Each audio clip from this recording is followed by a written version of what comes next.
Fortnite's Unvaulting recapped, and more coming up on today's episode of the latest in tech news.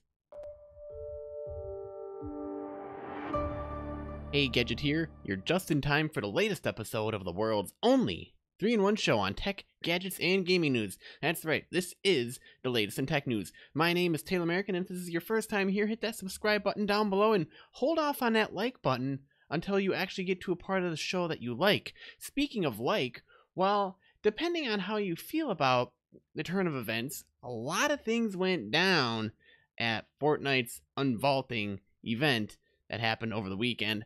So we'll be getting to that for our feature story. We'll also be taking, well, if I can talk, we'll also be taking a look at Twitter getting a retweet upgrade. We'll also be looking at MIT finding a smaller neural network easier to train for AI.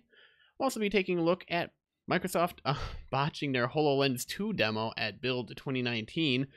Thankfully, they had a backup. And we'll also be taking a look at, in gaming news, Apple's first iPhone game in over a decade. The possibility that playing Pokemon as a kid may have rewired your brain. And, well, more drama regarding Star Citizen, specifically around a release date and no release date in sight. But all that and more. But before we can get to that, we always have to take a look at Did You Know? And this day in tech history. So let's continue on with the show, shall we?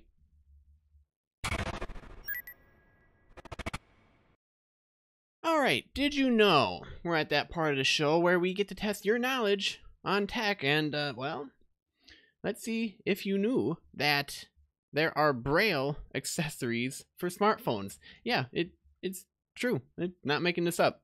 And did you know that originally the design for the first iPhone was literally what? You couldn't guess this in a million years unless you actually looked it up and you knew it. Literally the shape of an apple. Yeah. Well, as you can tell, this ain't no Apple, Steve Cook. I mean, Microsoft Jobs. I mean, shoot, now I'm messing up on the names, but I'm just glad that it didn't, because holding an apple wouldn't have been that beneficial. Okay, moving on.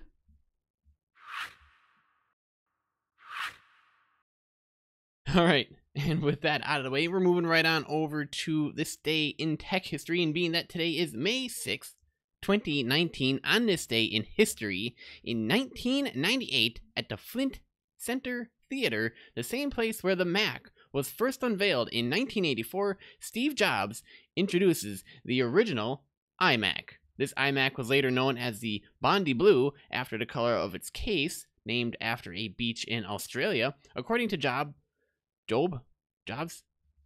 I'm just messing with you guys. See, I'm making sure you're paying attention. It's Monday. I know you guys might not like it, but albeit it starts another week, so we'll survive.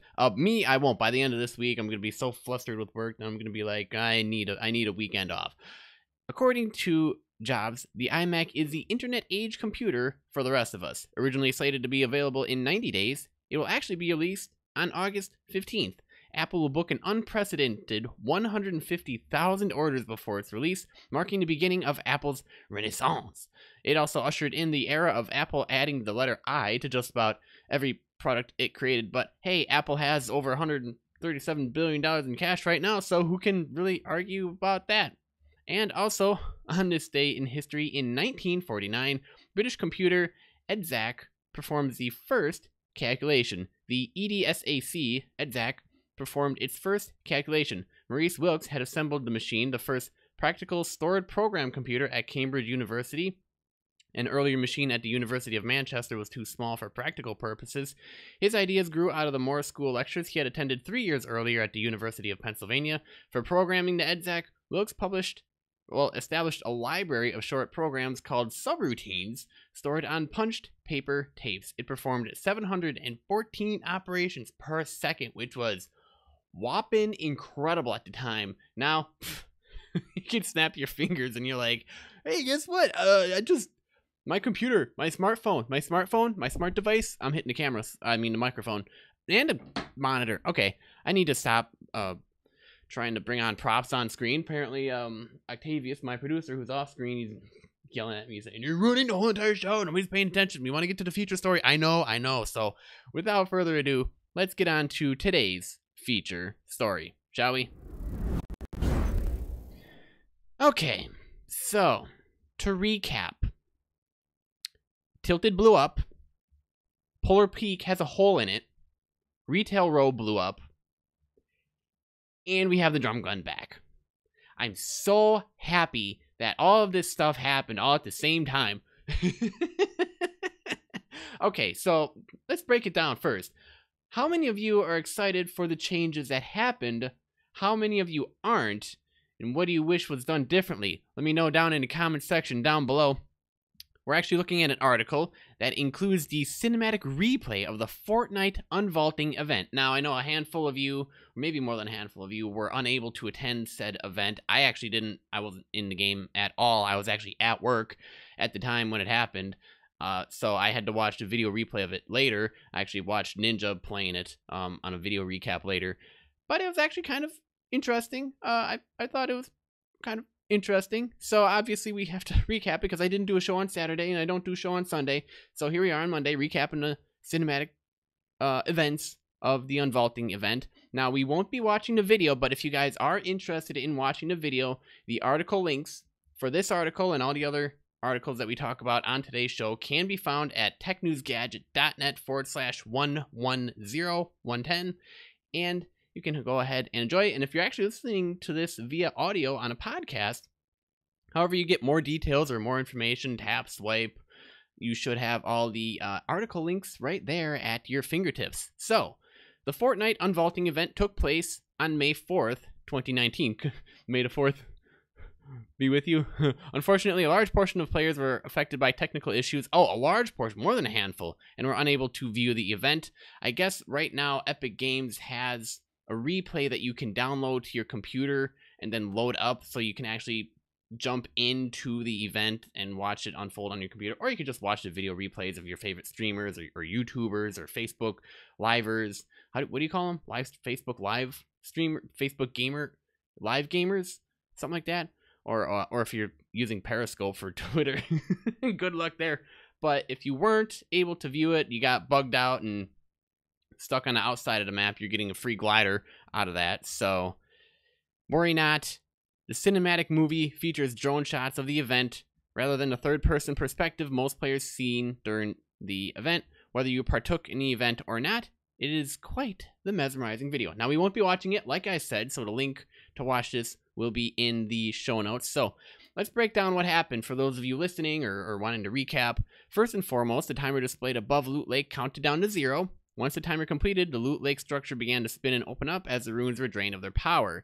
A portal opened up from within the structure, allowing players to jump in and be transported to the vault. In the vault, a desk with a peculiar mask could be found. The vault featured 6 pillars, each with a previously vaulted item on it. Players were allowed to damage these pillars to vote for which item they wanted to be re-added to the game. Now, we had rumors that, I guess, Fortnite had put in bots that would just specifically run up to the drum gun and whack it. So, encouraging more people to jump and actually vote there. But regardless, I think there are a lot more people who wanted the drum gun back. There's actually emotes of the entire event of a person standing by the sword, all holding by themselves, you know, with the cry emote going on. There are people jumping over up and down at the plane, mad because nobody else wanted to hit the plane, and there are people leaving games. So the drum gun SMG was the unanimous winner of this vote, as indicated by its presence in the current game. After it exploded, players were then teleported out of the vault when the volcano erupted, throwing volcanic rock at Tilted Towers and Retail Row, destroying each point of interest. Now, for those of you wondering, you're like, yeah, but there's another one that came flying off and it smashed somewhere just outside of Tilted Towers. Yeah, it smashed into Polar Peak. So what might be happening there? Not sure. Ninth season for Fortnite is on the horizon, if I can learn to read. What comes next is currently unknown, but they did tease it in a teaser trailer. So if you haven't seen that already, you might want to start catching up on that, because the trailer and the season will be starting here momentarily. So, like I said before, leave your comments down below if you liked this article. Be sure to give it a like, and, well, good luck in Season 9. Alright, moving on to some more tech news. Apparently Twitter is giving retweets an upgrade. Twitter is finally letting you do more with retweets. In a small but useful update rolled out today, Twitter will now add photos, videos, or GIFs to a retweet instead of only text. The feature is live today on iOS, Android, and Twitter's mobile website. Though a seemingly minor upgrade, the addition is notable because of its potential to significantly impact the amount of media that's shared to Twitter. Today, retweeting with a comment is a common user behavior, or you just retweet an article or somebody's post just without comment. So, opening up the retweet to support media will likely lead to a sizable increase of the amount of non-text you see on your Twitter timeline when you scroll through. So the update also represents yet another further step away from Twitter's original goal of offering a sort of public SMS type platform with all the accompanying limitations of that format. Although, if you think of it, its original goal was kind of limiting, so I'm glad they got over that and went, hey, you know, people share a lot more information than just texting each other. I mean, can you see Snapchat, Instagram? They like sending photos, GIFs, memes, whatever, short videos, you name it. So, in addition to its support for media, live streaming video from users, live video from media partners, and audio broadcasting, the company also doubled the character limit to 280 back in 2017. Now it's working to make conversations easier to follow by prototyping a new user interface for threaded replies in a test app called Twitter. And I covered that in episodes probably several months ago or so, so we've already broken that down. Combined, the changes speak to a platform that's looking to shed its reputation for text status updates in favor of something more media-rich and engaging, which is good, because Twitter kind of peaked and plateaued long before Facebook ever did. And, well, you guys got to figure out how to keep this boat afloat, as it were, before this bird falls out of its nest.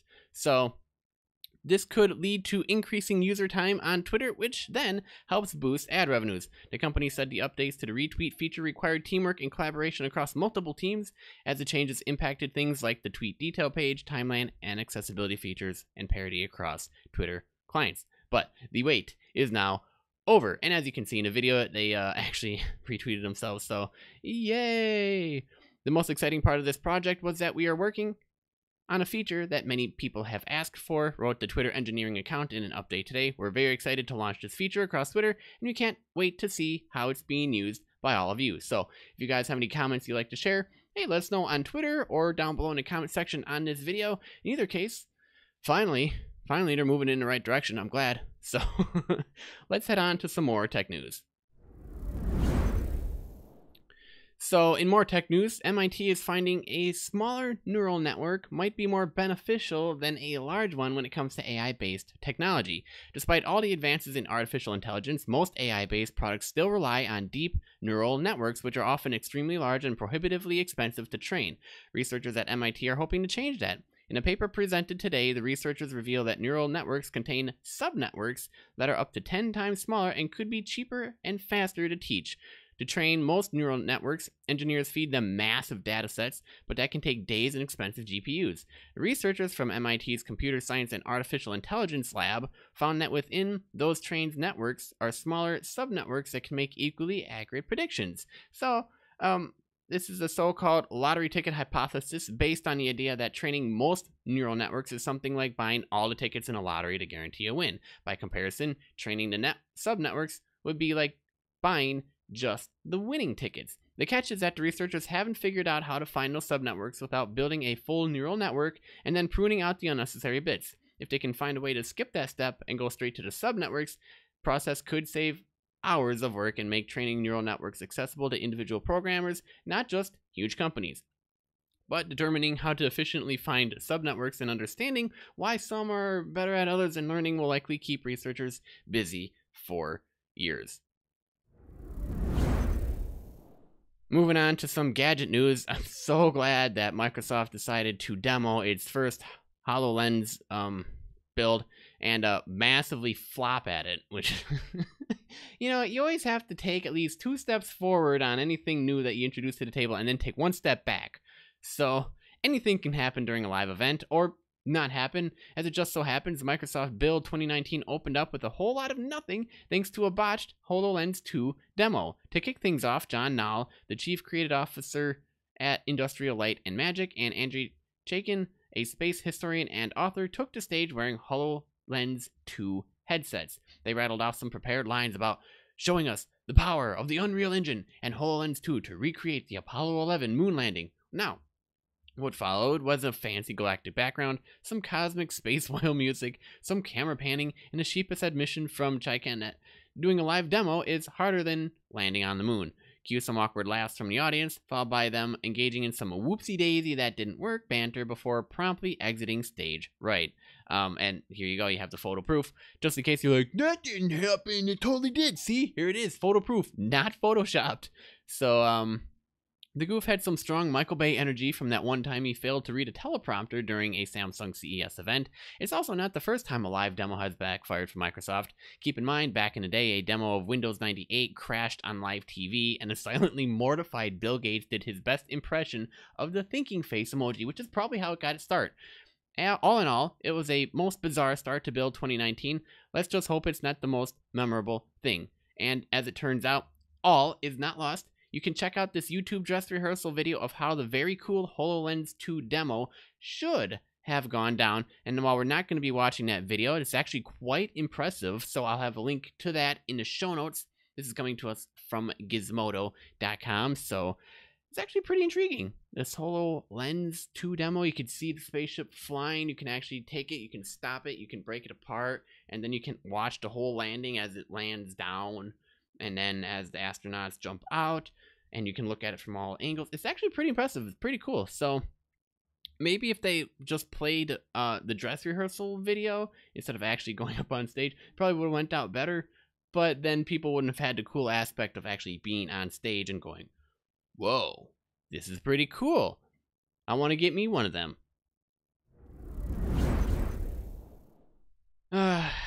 So now we're on to some gaming news, and I know you're like, well, where's your colorful commentary that you usually add to the end of articles? It's been a long day.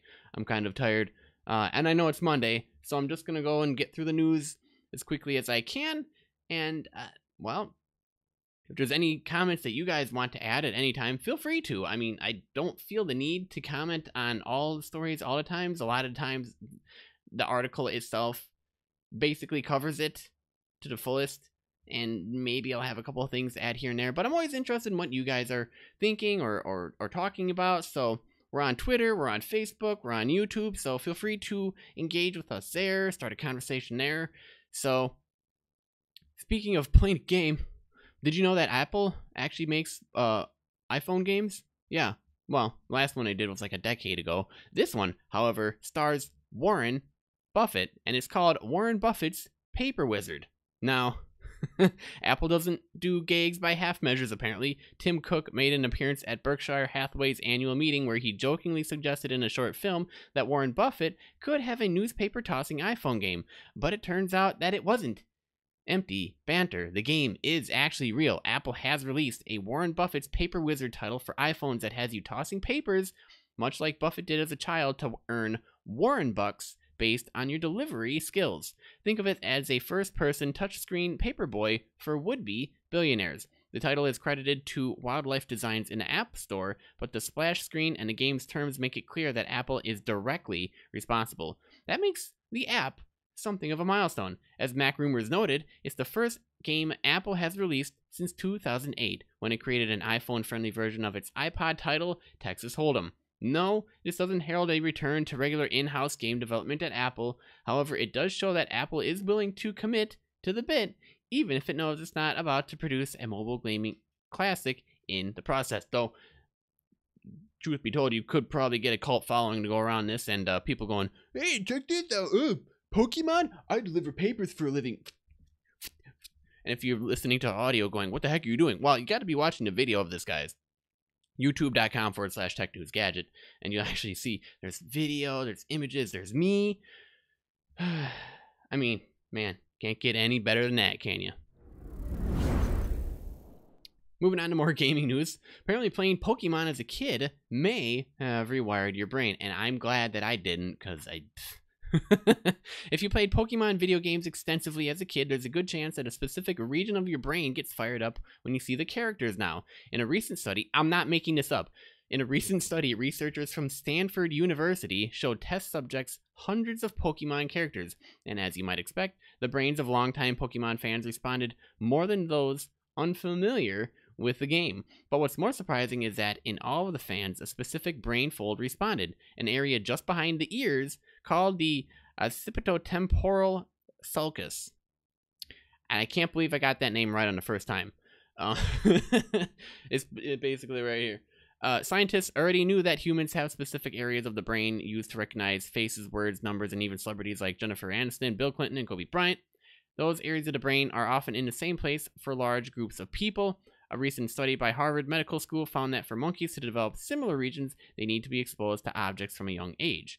So, this work proves interesting. The researchers at Stanford wondered if the same were true in humans. Pokemon fans proved to be perfect subjects, as most began playing when they were quite young, and because the characters are so unique. Let's just say the studies on worms didn't pan out because, well, worms don't have a brain capable of thinking on the processes that humans do, so that kind of squashed that one. Plus, they couldn't really get many test subjects because the birds kept eating them all. That was a spring joke for any of you who recognize it. These findings support theories that from early childhood exposure is necessary for developing dedicated brain regions, and that from an early age our brains change in response to experimental learning. Because the fold activated by characters like Pikachu, Wobbuffet, and Bulbasaur is the same fold that responds to images of animals, the researchers also believe there's some kind of underlying constraints hardwired into the brain that determine how those changes happen. So if you didn't know that before, that's actually some pretty cool. Now, as you watch the long-awaited Detective Pikachu movie coming out later this week, you might wonder if you have a dedicated brain fold actively identifying the characters. You might also wonder how other games you obsessed with as a kid, I'm talking about you Zelda fans, have found a way into their structure of your brain. And if you didn't, well, just put yourself under a scanner, brain scanner thing and pull up your Pokemon. You might find out. You might find out. And on to our last tech article of today. It's actually, ironically, I'm able to get through all the articles today without even hitting the 30-minute mark. Thank goodness. I thought I'd never be able to get it under 30. So for those of you all excited about Star Citizen, well, I have more bad news.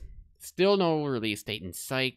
Work environment is described as chaotic. Now, if we thought some of the gaming studios over the recent months had it bad with apparently their games flopping all over the place and not even moving the dial for sales or product, well, Star Citizen, I guess, gets to join the rest of them. 20 former employees who worked on Star Citizen detailed their experiences, revealing that the nearly $300 million crowdfunded game seems destined to never release, according to a recent report from Forbes. Chaotic is how the work environment at Cloud Imperium Games was described, and that chaos seems to come in large part from co-founder Chris Roberts. The designer, according to the report, apparently micromanages and gets hyper-focused on minor details of the game, resulting in a, thus far, 7-year project that seems to have no end in sight. Roberts raised $288 million from crowdfunding, making it the biggest crowdfunded project of all time, not including cryptocurrency funding. But there is still no release date for Star Citizen, a planned online multiplayer space game that was originally meant to be released in 2014. Hello, it came and went. Squadron 42, a companion single-player game to Star Citizen, is also still in development. Now, the money comes in part from enthusiastic PC gamers purchasing light ships, sometimes for thousands of dollars. Some of those ships are in the conceptual art phases and can't even be used in the game yet, which is currently in its alpha status. Star Citizen is nowhere near what it was promised to be yet. Roberts described a game that would have 100 star systems, and alpha currently doesn't even have one. Well, it has one, but not even completed one. Cloud Imperium Games also received $46 million investment last year, but despite all the money coming in, Star Citizen seems to have no release date in sight, and where all the money is going is, of course, a concern. Last year, financial statements revealed that the company was spending $4 million per month, but we don't know how much money Roberts is taking in, nor do we know how much his wife and brother, both working in senior positions, are making as a salary, according to the report, either. So some backers have said enough. The FTC received 129 complaints for the company. According to Forbes, some of the refund requests are incredibly high, up to $24,000. One consumer complained the game they promised us can't even barely run. The performance is terrible and is still in an alpha state. I want out. They lied to us. Robert insists that a company's fundraising is ethical, according to Forbes. I know everyone thinks we have $200 million in the bank and we dive into it like Scrooge McDuck or something. All I know is that when people come to me and say, look, you don't need to spend anything more on this game than $45, and the $45 refers to the backing needed to get a starter pack to play the alpha, which includes a single ship and 3 months of insurance to protect said ship. Roberts also said that Squadron 42 is coming out in 2020, but there's still no estimate for when the full Star Citizen will arrive. So for those of you who have pre-ordered the game or are interested about the game, well, I guess wait.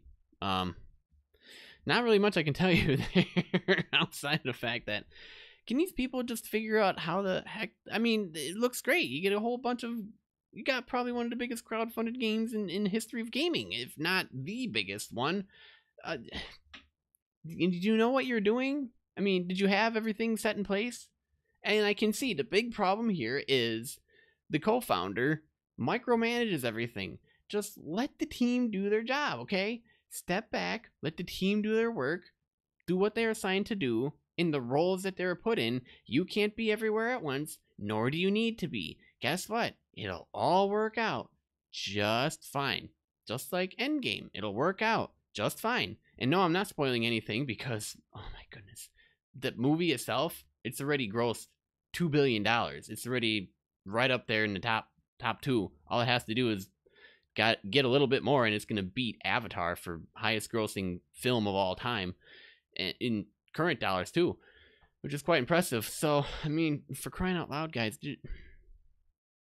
I'm sure there were some things done in Endgame that, you know, the directors were like, well, I wish we had done this or maybe micromanaged that, but said, you know what, we don't need to because it's going to be fine. It's going to be fine. Hey, at least it's not going to be as bad as what happened in the Game of Thrones episode with somebody leaving a coffee cup on a table in clear view of the film and the cameras and actually made it into the final cut and on the TV show. I'm only saying that because I heard rumors. I don't watch it at all. I think it's stupid. But I find it kind of funny that a medieval era type sci-fi fantasy TV show has Starbucks herbal tea coffee mug something, and it's hilarious. So, alright, enough from me before I actually start getting myself into trouble and people start yelling at me, stop spoiling Game of Thrones, stop spoiling Endgame, when I didn't do either. I mean, okay, blame it on Star Citizen, okay? Blame it on Star Citizen because the game didn't come out yet. So, there you go. Plus, it's there on the screen. So, you're welcome. You're welcome. Thanks, Variety. And with that, that wraps up this episode of the latest in tech news. Thanks for tuning in, guys. Don't forget about our Kickstarter that we have going until May 31st. If you want more details and to pledge your support, head on over to TechNewsGadget.net/Kickstarter to watch the video and pledge. We got a lot of merchandise and goodies that go along with it. New episodes of the latest in tech news every weekday. Latest in tech news can be found on every major platform, including Apple Podcasts, Spotify, Google Podcasts, YouTube, Stitcher, Overcast, and more. If you enjoyed this episode, let us know by clicking that like button and leaving a comment. Also, double check that you are subscribed so that you don't miss the next episode. I'm your host, Taylor American. Remember, for the latest in tech, gadget, and gaming news, visit TechNewsGadget.net. Pretty much, keep being awesome, guys, and I'll see you on the flip side.